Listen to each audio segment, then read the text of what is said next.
বিশ্বের প্রধান প্রধান অর্থকরী ফসলের মধ্যে এলাচ একটি উচ্চমূল্যীয় মশলা জাতীয় ফসল। দর্শক, বাংলাদেশের বাজার যদি বিবেচনা করেন, এখন কিন্তু এলাচের কেজি প্রায় 4 থেকে 6 হাজার টাকার মধ্যে।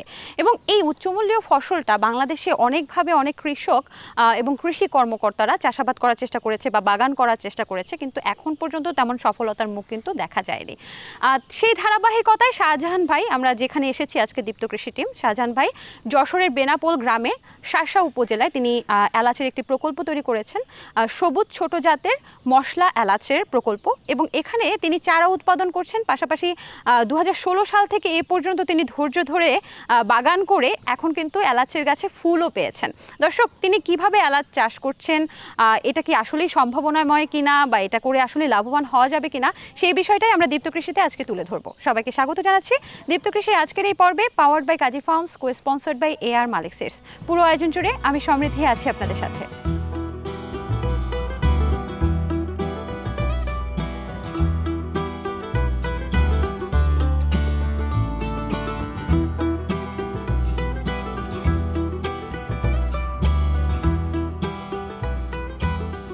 এলাচ তো বেশ দামি একটি অর্থকরী ফসল, তো আপনি এলাচ নিয়ে কেন কাজ করছেন? বাংলাদেশে এলাচের চাহিদাটা সম্পূর্ণই ইম্পোর্ট তথা আমদানি করে মেটানো হয়, এইটা মাথায় রেখে আমি সর্বপ্রথম চিন্তাভাবনা করি। আচ্ছা, সর্বপ্রথম এই মাথায় আসলো কিভাবে যে আমি এলাচের চাষ করব? অ্যাকচুয়ালি বলতে গেলে অনেক দূর, তারপরেও বলি, সেটা হচ্ছে চকবাজার, ঢাকা চকবাজার। আমি একসময় গেছিলাম, আমি ওখানে থাকতাম, আর তখনই গিয়া দেখলাম যে 4,000 টাকা কেজি। আমি এইটার মাথায় রেখে যে এত দামি একটা মশলা বাইরে থেকে ইম্পোর্ট করা হয়, দেখি বাংলাদেশে কোথায় হয় বা হয় কিনা। এইটা তথ্য নিতে নিতে বাংলাদেশে কোথাও পাইলাম না, তখনই চিন্তা করলাম যে কীভাবে করা যায়। এক পর্যায়ে এটা সফলতা পাইলাম, মানে চারা পাইলাম। কোথায় পেলেন? মূলত বাইরের দেশ থেকে নিয়ে আসা বিভিন্ন মাধ্যম দিয়া। অ্যাকচুয়ালি যে কোন দেশ থেকে আসছিল এটা বলা মুশকিল, তবে সম্ভবত তানজানিয়া অথবা মৌরিতানিয়া। সবুজ জাতের এলাচ সেটা চাষ করছেন? যে এটা সবুজ এলাচ, যেটাকে আমরা বাজার থেকে মশলা হিসেবে কিনে খাই। আচ্ছা, ওই যে প্রথমে যখন আপনি এলাচ সংগ্রহ করলেন, তখন কি এই যে এখন যে সবুজ জাতের এলাচটা আমরা দেখতে পাচ্ছি, সেটা কি আপনি পেয়েছিলেন? হ্যাঁ, না, আমি 2012 সালেই এটা নিয়ে চিন্তাভাবনা করেই চারা সংগ্রহ শুরু করি। তখন বাংলাদেশের সমস্ত এলাকা থেকেই বা নার্সারি থেকে আমি চারা সংগ্রহ করছিলাম, কিন্তু সবটাই বুনো জাতের এলাচ, যেটা গাছের আগায় হয়। কিছু পাহাড়ি এলাকায় আছে আমাদের পার্বত্য জেলায়, যেটাকে গুটা বলা হয়, এখন ওরা গুটা বলে। ওটা গাছের গোড়ায় হয়, ছোট ছোট আনারসের মতো বা ওই ছোট ওই যে হলুদের ফুলের থোকার মতো, যেগুলো মশলা এলাচ না, বা ওটা মশলা না, ওটা সাধারণত মাংসে দিলে মাংস সিদ্ধ হয়। আদার বিপরীতে এটা ভিয়েতনামে এরা ব্যবহার করে। তো আপনি কি আসলে দেখতে পাচ্ছেন যে এই এলাচ চাষ বাংলাদেশে সম্ভব কিনা, এবং এটাতে আদৌ আমাদের কৃষকরা ধৈর্য ধরে লাভবান হতে পারবে? বিষয়টা হচ্ছে যে এটা দীর্ঘমেয়াদী ফসল, সচরাচর কৃষকদের মতো এরকম অল্প মেয়াদী না। বাংলাদেশের আবহাওয়া বলতে ওয়েস্টার্ন ঘাট, ইন্ডিয়া, এরা সাধারণত কেরালা, তামিল এই সাইডটাই চাষ হয়। ওইখানের আবহাওয়া এবং আমাদের আবহাওয়া 80% সেম। আর বাংলাদেশে সাধারণত চাষ যোগ্য বলা যায় এই জন্যেই বাস্তবতার ভিত্তিতেই। আমার এখান থেকেই আমি যখনই প্রথম শুরু করেছিলাম, তখনই পার্বত্য জেলার বেশ কয়েক ভদ্রলোক আমার কাছ থেকে চারা নিচ্ছে এবং ওনাদের কিন্তু ভালো ফলন শুরু হয়েছে। আমরা একটা প্রতিবেদন করেছিলাম দীপ্ত কৃষি থেকে, বান্দরবনের একজন শিক্ষক, তিনি তিনি হচ্ছেন আপনার থেকে সম্ভবত চারা নিয়েছিলেন নাকি? তিনি দেখেছিলাম তার এলাচ গাছে কিন্তু এলাচ হয়েছে, আমরা দেখেছি। মূলত আমার এখানে এখন এটা ওদের মতো ডেভেলপ এখনো হয় নাই, কারণ হচ্ছে যে 2019 সালের নভেম্বর মাসে আমাদের যশোর ডিস্ট্রিক্টের উপরে তথা আমাদের উপর দিয়া 180 কিলোমিটার বেগে ঘূর্ণিঝড় আমপান বয়ে গেছিল, এবং তাতে আমার বাগান পরিপূর্ণ 100 ভাগই বিধ্বস্ত হয়েছিল। পরবর্তীতে আবারও শুরু করি বাগান, সেই ক্ষেত্রে একটু সময়ও লাগছিল। এখন যে গাছগুলো আছে সেগুলোর বয়স 3 বছরও পূর্ণ হয় নাই, এই জন্য আমারও বাগানটা একটু লেট হয়ে গেছে, পিছিয়ে গেছে, ফলনও পিছিয়ে গেছে, তবে ফলন শুরু হয়েছে। আমি একটু সফলতাটা জানতে চাই। ওই যে বলছিলেন যে ঘূর্ণিঝড় আমপানে আপনার পুরো বাগান বিধ্বস্ত হয়ে গেছে, তার আগে কি আপনি ফল পেয়েছিলেন বা ফুল পেয়েছিলেন? জি, আমি তার আগে ফল পেয়েছিলাম, তৃতীয় বছরেই। কি পরিমাণ? স্বল্প পরিমাণ। আচ্ছা, তারপরে আবার নতুন করে লাগালেন? জি, নতুন করে আবার শুরু করছি। যখন লাগালেন তখন এখন পর্যন্ত কি আপনি ওইভাবে ফলের মুখ দেখেছেন? ফলের মুখ গত বছরের ঠিক এই সময়ে অল্প পরিসরে কয়েকটা ফল আসছিল। এবার ফলের গুটি বাড়তেছে গরমের কারণে দেরি করেই লত বেরোচ্ছে এবং ফুল ফুটতেছে এবং গুটি বাড়তেছে। তার মানে আপনি আশা করছেন 3 বছর পর, আমপানের পরে তো 3-4 বছর চলে গেছে, এই 3-4 বছর পর আপনি একটা ফুল প্রোডাকশন পাবেন বলে আশা করছেন, তাই তো? জি ইনশাআল্লাহ। ফুল প্রোডাকশন পাবো না, সাধারণত আমি আরেকটু পিছাইয়ে বলি। জি বলেন। এটা হচ্ছে এলাচ গাছে এই যে একটা চারা দেখছেন, এই যে এই চারাটা রোপণ করলে, এই সমস্ত চারাগুলো যখন রোপণ করব আমি, তখনই এই চারাগুলা 2 থেকে 2.5 বছর পরে ফুল দেওয়ার শক্তি অর্জন করবে এই গাছ থেকে। সেই সময় কিন্তু ফলন হবে না, ফার্স্ট টাইম ফুল হবে। পরবর্তী বছর গিয়ে ফলন দেওয়ার শক্তি অর্জন করবে, কিন্তু সামান্য। ফলনের নেক্সট ইয়ারে গিয়ে কিন্তু ফলন দেওয়ার মতো যথেষ্ট শক্তি অর্জন করবে। পর্যায়ক্রমে এই ফলন বাড়বে 20 বছর পর্যন্ত।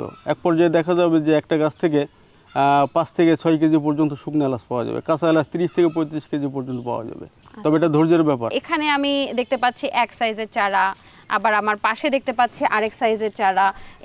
এগুলো কি আসলে এখন রোপণ করার সময় এসেছে কিনা আমাকে একটু জানান। ওই পাশেরগুলো না, আপনি এই যে বড় চারাগুলো দেখছেন, এই সমস্ত চারাগুলো রোপণযোগ্য চারা। তাহলে এগুলো কত মাসের? এইগুলো আরো 1 থেকে 1.5 মাস, 2 মাস। এটা 1 মাস বয়স হয়েছে? না না, ওটা বয়স হয়েছে 4 মাস। 4 মাস বয়স হয়েছে, তার মানে খুব আস্তেও কিন্তু বাড়ে এটা। হ্যাঁ হ্যাঁ, পলি ব্যাগে যত সময় থাকবে তখন এর গতি ধীর। আচ্ছা ঠিক আছে, তাহলে ওগুলোর চারার দাম কত? চারা সাধারণত আমি বিক্রি করি 350 টাকা করে। যে কেউ যেখানে থেকে নিতে পারবে? পার্সেল যোগে আমি কুরিয়ারের পার্সেল যোগে পাঠাই দিই। বেশ ভালো। আচ্ছা, চারাগুলো তো আপনি নিজে তৈরি করছেন? চারাগুলো নিজের তৈরি না, এটা রেনু আনতে হয় বাইরে থেকে। কোথা থেকে আনেন? আফ্রিকান একটা দেশ থেকেই আসে। রেনু থেকে আপনি চারা উৎপাদন করছেন, তাই তো? জি। তো আরো কি কি চারা আছে আমি একটু দেখতে চাই ঘুরে ঘুরে। জি, আপনি আমার চারার যে প্রজেক্ট আছে সবগুলো দেখতে পারবেন। চলেন চলেন উঠি, আমরা উঠে দেখি ঘুরে ঘুরে।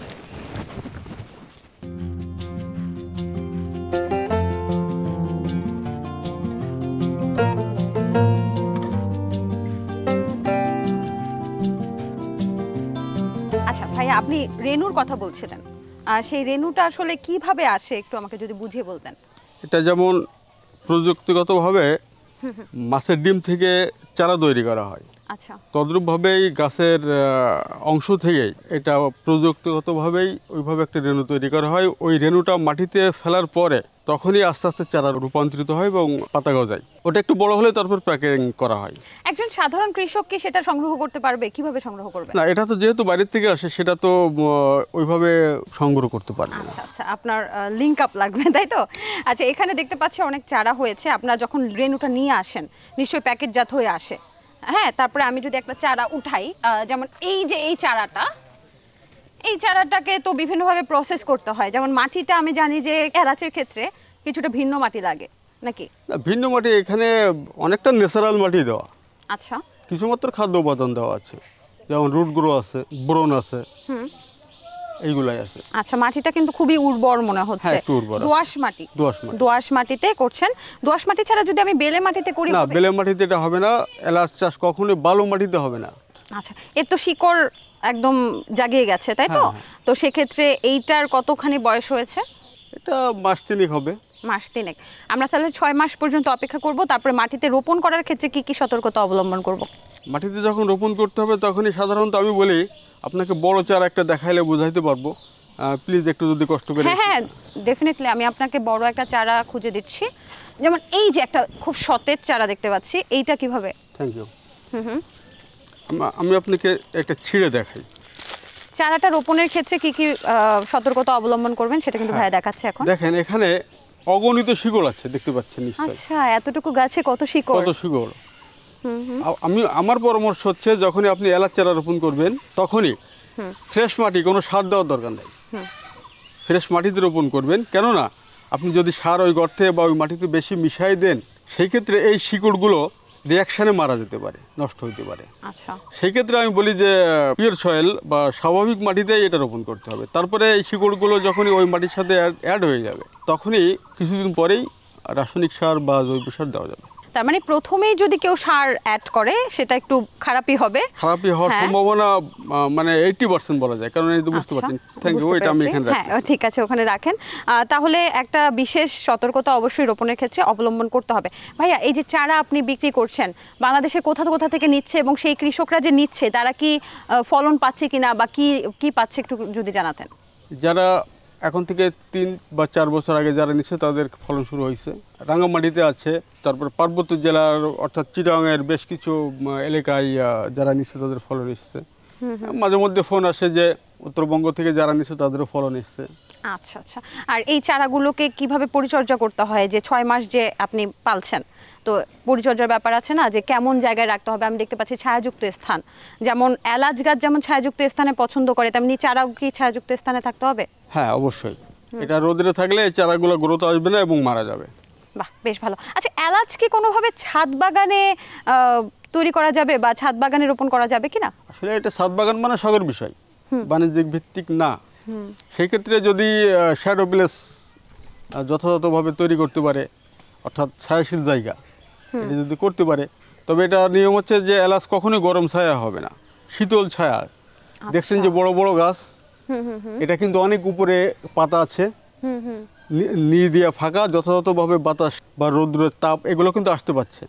এটা কিন্তু ঠান্ডা জায়গা। কিন্তু যখনই আপনি ছোট গাছের নিচে লাগাবেন, ছাদ বাগান তো ছোট ছোট গাছ থাকে, তখনই কিন্তু হট ওয়েদার, আমাদের এখানে যখন চৈত্র বৈশাখ মাস, ওই সময় কিন্তু প্রচণ্ড তাপদাহ থাকে, সেই ক্ষেত্রে চারাগুলা নষ্ট হওয়ার সম্ভাবনা যথেষ্ট। শাহজাহান ভাই, চারার বিষয়টা তো দেখলাম, আমি শুনেছি যে আপনার গাছে নাকি ফুল এসেছে 3 থেকে 4 বছর ওয়েট করার পর, নাকি? জি। আচ্ছা, তাহলে চলেন গাছগুলো দেখি কেমন ফুল এসেছে, কিভাবে পরিচর্যা করছেন। জি অবশ্যই। আচ্ছা চল।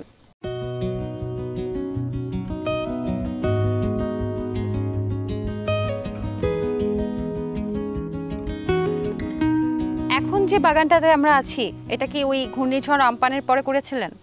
জি, 2019 সালে ঘূর্ণিঝড় আম্পান হয়েছে, 2020 সালের মাঝামাঝির শেষ পর্যায়ে, মানে বছরের শেষ পর্যায়ে এটা আবারও নতুন করে তৈরি করা, তার মানে প্রায় 3.5 থেকে 4 বছর হয়ে গেছে এটা। 3.5 বছরই। 3.5 বছর। আচ্ছা, আমি দেখতে পাচ্ছি যে এখানে প্রচন্ড ছায়াযুক্ত একটা স্থান, খুব বেশি রোদ কিন্তু এখানে আসছে না, অনেক বড় বড় গাছ আছে। কি কি গাছ আপনি লাগিয়েছেন এর পাশাপাশি? এখানে আপনি একটু দেখেন, এখানে যেগুলো গাছ আছে ছায়াশীল, ছায়া দেওয়ার জন্য গাছ, সেইগুলো গাছই হচ্ছে কাঠ গাছ, অর্থাৎ মেহগনি গাছের বাগান এটা। তো কফিও যেহেতু অনেক বছর অপেক্ষা করার পরে কফি ধরে, তাই না? একটা বেশ সময় অপেক্ষা করতে হয়, এবং আমরা শুনলাম যে এলাচের জন্য বেশ সময় অপেক্ষা করতে হয়। তো এলাচের পাশাপাশি কেউ যদি পতিত জমি ব্যবহার করে কফি চাষ করে, তাহলে কি সেটা হবে, কি মনে করেন? বাস্তবতায় এতটুকু বলতে পারি যে আমার এখানে 2টা গাছ আছে, এখানে কিন্তু দেখেন পর্যাপ্ত পরিমাণ কফি হয়েছে। বাহ, বিন তো চলে এসেছে আপনার? প্রচুর বিন। আচ্ছা আচ্ছা, এই যে এলাচ চাষ করছেন, এখানে কি কখন আসে, কোনো সিজন কি আছে? যে এটা সিজনালি, কোন সিজনে হয়? বছরে একবারে মূলত ফলন হয়, সেটা হচ্ছে যে বাংলা বৈশাখ জ্যৈষ্ঠ মাস থেকেই ফুলের লতি গজানো শুরু হয়। যদি আবহাওয়াটা অতি গরম হয় তাহলে কিন্তু আবার বর্ষাকালে লতিটা আবার আসে। ফুলের লতি বলতে আপনি কোনটাকে বোঝাচ্ছেন, একটু যদি ফুলের লতি বলতে আমি এখানে দেখান, আপনি এখানে আছে, এই যে এখানে আছে। জি, আপনি এখানে দাঁড়িয়ে আমাকে একটু দেখান। এইগুলো ফুলের লতি, ফলের লতি। এখানে দেখেন যে অনেক ফুল ফুটে, ফলের গুটি সব। আচ্ছা আচ্ছা, এই নিচ থেকে ফুলের লতিটা আসে, তাই তো? গাছের গোড়া থেকে কচুর লতির মতো লতি হবে। আচ্ছা, বেশ ভালো। তাহলে আমরা একটু ঘুরে ঘুরে দেখি যে কি পরিমাণ ফলন হয়েছে। সামনে যাই, সামনে ভালো গাছ আছে, দেখাই। চলেন ওখানে দেখে আসি। আপনি তো দেখতে পাচ্ছি যে পেঁপে গাছও লাগিয়েছেন এখানে। এটা আছে, অনেক কিছুই লাগিয়েছেন না? আচ্ছা, একটা গাছ আমাকে দেখান যে গাছটায় ফুল এসেছে খুব ভালো করে। এই গাছটা আমরা দেখবো? হ্যাঁ দেখতে পারেন। এটার বয়স কত হয়েছে? এটা 3 বছর হয়েছে, 3 বছর ওভার হয়েছে। আচ্ছা ঠিক আছে, আপনি এই পাশটায় চলে আসেন, আমাকে দেখান এই গাছটায় ফুলগুলো কিভাবে হয়েছে। এইখানে দেখতে পাচ্ছি দর্শক, কচুর লতির মতো লম্বা লম্বা গাছের গোড়ার থেকে হবে। এটা মশলা এলাচ বা সবুজ এলাচের ফলের ঝাঁকা বা ফুলের ঝাঁকা। আচ্ছা আচ্ছা, এইখানেই মূলত হচ্ছে ফলটা হবে। জি, এটাকে এখন ফুল অবস্থায় আছে? ফুল অবস্থায় আছে, এবং ফুলের গুটি কিন্তু এগুলাতে হচ্ছে। যেমন এই দেখেন, এই যে ফুল হয়ে একটা ফলের গুটি বেরোচ্ছে। কোনটা? এই এটা ওটা গুটি আপনি ছিঁড়ে দেখতে পারেন। না ছিঁড়লেন কেন? সমস্যা নাই, আপনি দেখেন। আচ্ছা, এটা কি ফলের গুটি? জি জি। এরকম একটা ফুল থেকে কি পরিমাণ ফল হবে এলাচ? এটা এই যে এক একটা ফুল এক একটা ফলের ঝাঁকা। আচ্ছা, একটা ফুলের এই যে ঝাঁকাটা আছে, 3টা 4টা ফল আছে এখানে। হ্যাঁ, এই যে ফুল আছে, এই দেখেন এর ভিতরে 3টা 4টা করে ফুল আছে। আচ্ছা, এরকম একটা পূর্ণবয়স্ক গাছ থেকে আপনি কতখানি এলাচ বের করতে পারবেন বা সংগ্রহ করতে পারবেন? ফলনের প্রথম বছর এলাচ আশা করা যায় না, এটা ফুল দেওয়ার শক্তি থাকে গাছে। ফলনের দ্বিতীয় বছরে কিছু এলাচ আসবে, ফলন পাওয়া যাবে। অল্প। তৃতীয় বছর থেকে মোটামুটি ভালো একটা ফলন পাওয়া যাবে। সেই সময় দেখা যাবে যে একটা গাছ থেকে শুকনো এলাচ 500 গ্রাম থেকে 1 কেজি। এবার যে পরিমাণ ফুল দেখতে পাচ্ছেন আপনি, ঠিক এই গাছটা থেকে যখন ফলনটা আসবে, আর কতদিন পরে আসবে ফুল থেকে ফল? এই যে এই যে ফলের গুটি বাঁধা শুরু হয়েছে, এইটা বড় হইতে 120 দিন লাগবে। আচ্ছা, গুটিতে তো গন্ধ আছে কি? চাপ দেন। এলাচের একটা ফ্লেভার চলে আসছে। আচ্ছা, এই বুনো এলাচ আবার থাকে যে একটা, এটা উপর দিকে ধরে, ওইটা কি? যেগুলো বুনো এলাচের জাত, যেটা সেটার পাতায় গন্ধ থাকবে, কিন্তু এটা অরিজিনাল এলাচ গাছের পাতায় কোনো গন্ধ নাই। আপনি নিতে পারেন। না, কোনো গন্ধ নেই, মানে সাধারণ পাতার যে গন্ধটা পাই ওইটা পাচ্ছে। কিন্তু জংলি বা বুনো এলাচ যেগুলো, সেগুলো গাছের আগায় ফুল হবে এবং ওখানে ফলন হবে। ওটা একটা দুর্গন্ধ জাতীয় ফল, ওটা এলাচ না। আর ওর পাতায় প্রচুর গন্ধ আছে, কাঁচা এলাচ গন্ধ থাকবে। বুঝতে পেরেছে। তাহলে এই এলাচটা যেটা, সেটা হচ্ছে মূলত সবুজ ছোট জাতের মশলা এলাচ। বেশ ভালো। তাহলে এই একটা গাছ থেকে কত কেজি পাবেন বলে আশা করছেন এবার?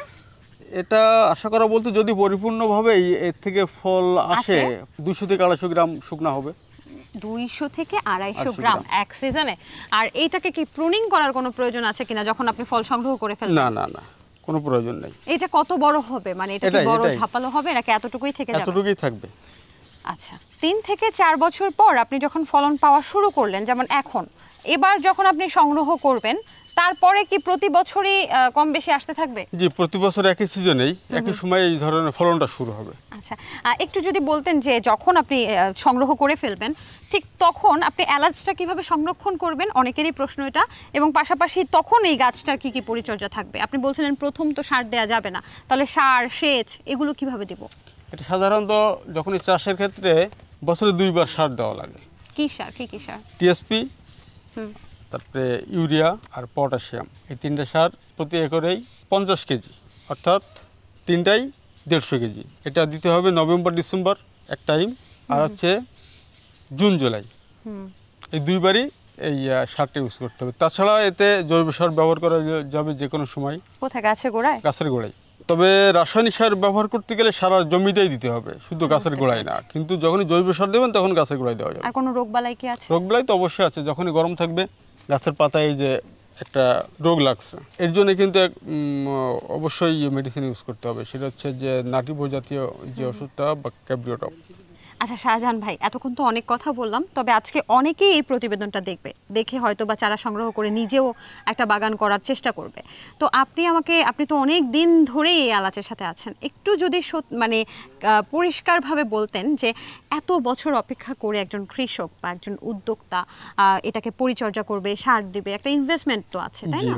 তারপরে কি আদৌ লাভবান হতে পারবে? এটা কি আদৌ সম্ভাবনাময় ফসল বলে আপনি দাবি করছেন? এখানে বলতে হয় বিশ্বের প্রধান অর্থকরী ফসলের ভিতরে এলাচ অন্যতম। আর বাংলাদেশের চাহিদার সম্পূর্ণটাই বিদেশ থেকে আমদানি করে আমাদের মেটাতে হয়।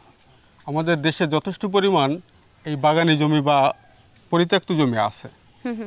এই জমিটাকে যদি আমরা কাজে লাগাই, দীর্ঘ পরিকল্পনায় আমাদেরকে একটু অপেক্ষা করতে হবে এবং ধৈর্য সহকারে এই চাষটা করতে হবে। যদি চাষ করা যায়, আমি আশা করি অদূর ভবিষ্যতেই বাংলাদেশের চাহিদা মিটানো, পরিত্যক্ত জমির মাধ্যমে চাষ করে বাংলাদেশের এই এলাচের চাহিদাটা মিটানো আমি মনে করি সম্ভবপর। বাহ, বেশ ভালো বলেছেন। আপনাকে অসংখ্য ধন্যবাদ ভাইয়া, আমাদেরকে এতখানি সময় দেওয়ার জন্য। আপনি ভালো থাকবেন। কৃষি বিষয়ে যে কোনো তথ্য জানতে ও জানাতে লিখতে পারেন এই ঠিকানায়। দীপ্ত কৃষি, প্লট 7/A/গ, তেজগাঁও শিল্প এলাকা, ঢাকা 1208। আপনারা চাইলে ইমেল করতে পারেন krishi@dipto.tv এই ঠিকানায়, অথবা ফোন করতে পারেন 0178-768-2832 নম্বরে। শুক্রবার ছাড়া প্রতিদিন সকাল 9টা থেকে বিকেল 5টা পর্যন্ত। দর্শক, এই ছিল দীপ্ত কৃষি আজকের আয়োজন। আশা করছি আপনাদের পুরো আয়োজন ভালো লেগেছে। এলাচ বিশ্বের এবং বাংলাদেশের বহুল ব্যবহৃত একটি মশলা জাতীয় ফসল। দর্শক, এর দাম কিন্তু অনেক বেশি, বেশ উচ্চমূল্যের একটি ফসল। এই ফসলটা আমরা বেশিরভাগই শুরুতেই বলেছি যে আমদানি নির্ভর, তাই আমাদের দেশের মাটিতে যদি এই এলাচ চাষ করে ভালো লাভবান হওয়া যায়, বাণিজ্যিকভাবে এলাচ চাষ করা যায়, তাহলে আমরা কিন্তু দেশের চাহিদা মিটিয়ে এটা বিদেশেও রপ্তানি করতে পারবো। সেটা কিন্তু সত্যি খুব ভালো একটা খবর হবে আমাদের জন্য, আমাদের কৃষির জন্য। আজকের মতো আমি সমৃদ্ধি বিদায় নিচ্ছি দীপ্ত কৃষির পর্ব থেকে, powered by Kazi Farms, co sponsored by AR Malik Seeds. আগামী পর্বে আবারও কোনো কৃষক বা খামারের গল্প নিয়ে আমরা হাজির হব। সেই পর্যন্ত ভালো থাকুন, সুস্থ থাকুন। খোদা হাফেজ।